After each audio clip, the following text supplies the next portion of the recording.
وفی الارض قطع متجاورات، اور زمین میں بھی مختلف قسم کے زمین کے ٹکڑے ہیں.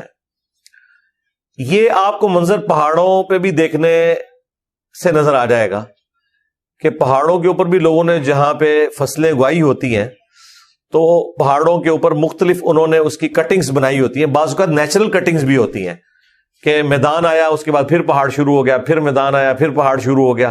اس طرح کے ٹکڑے بھی ہوتے ہیں.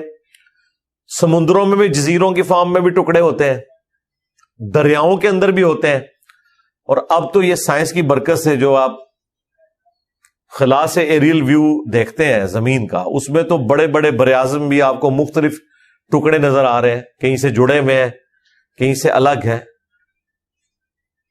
لاکھوں سال پہلے یہ سارے کے سارے جڑے ہوئے تھے، پھر وقت کے ساتھ ساتھ علیحدہ ہوتے گئے. وہ ٹیکٹونک پلیٹس والا معاملہ بھی یہ اللہ تعالیٰ نے نشانیاں رکھی ہیں. وَجَنَّاتٌ مِّنْ أَعْنَابٍ، اور باغات ہیں انگوروں کے. وَزَرْعٌ وَنَخِيلٌ، اور کھیتیاں ہیں، غلے کی جتنی بھی کھیتیاں ہیں اور کھجوریں.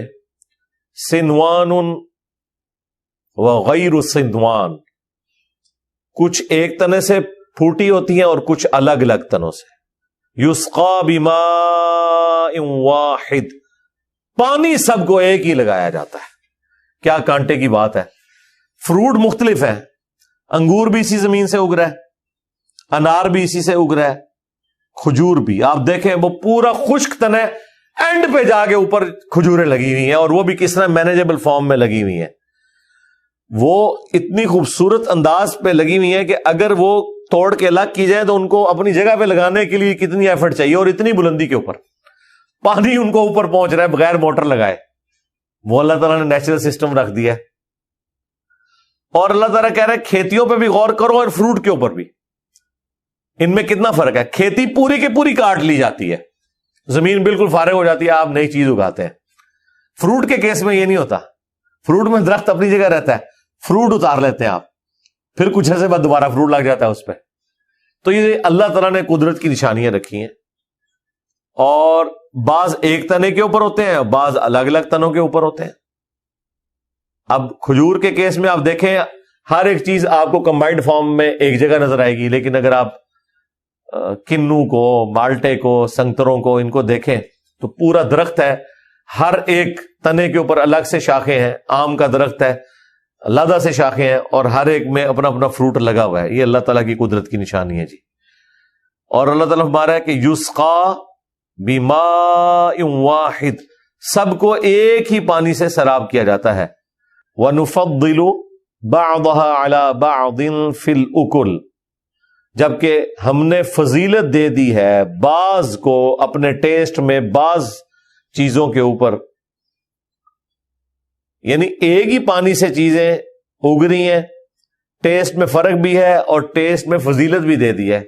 کوئی چیز جو ہے وہ ایکسٹرا آرڈنری ٹیسٹی ہے، ویسے تو ہر چیز ہی ٹیسٹی ہے، لیکن ایک سے ایک بڑھ کے.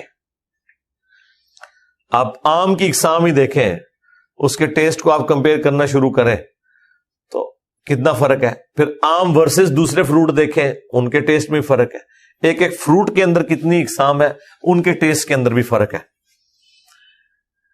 اب یہ ساری کی ساری چیزوں کے بارے میں اللہ تعالیٰ فرما رہا ہے ان فی ذلک لآیات لقوم یعقلون، بے شک ان تمام قدرت کی نشانیوں میں وہ لوگ جو کہ عقل مند ہیں ان کے لیے نشانیاں پوشیدہ ہیں. اللہ تعالیٰ کی یہ ساری قدرت کی نشانیاں. اب یہ ساری نشانیاں بیان کر کے اس کے بعد اینڈ رزلٹ نکالا جا رہا ہے اس سے متعلقہ کہ جو اللہ اس بات پر قادر ہے کہ اس نے بغیر ستونوں کے آسمان کو اٹھایا، جو اللہ اس بات کے اوپر قادر ہے کہ اس نے سورج کو، چاند کو اور باقی چیزوں کو کام میں لگا دیا، جس نے پہاڑ جما دیے، اس میں دریا رواں کر دیے، نباتات کی ہر چیز جوڑوں کی شکل میں بنائی، اور رات کو دن کے ذریعے ڈھانپ لیا، اور زمین میں مختلف قسم کی قطعات بنا دیے، اور باغات بنا دیے انگوروں کے، اور کھیتیاں اور کھجوریں. جبکہ سب کے سب ایک پانی سے سیراب ہوتے ہیں، اور بعض کا ٹیسٹ بعض کے اوپر فضیلت رکھتا ہے، اور ان ساری چیزوں میں عقل والوں کے لیے نشانیاں ہیں اللہ کی قدرت کی۔ یہ ساری کی ساری نشانیوں کے بعد اللہ تعالیٰ فرما رہا ہے جس اللہ نے یہ سب کچھ کیا ہے اس کے لیے کیا یہ چیز مشکل ہے کہ وہ انسان کو مرنے کے بعد دوبارہ زندہ کر لے؟ تو وہ اگلی آیت آ گئی ہے۔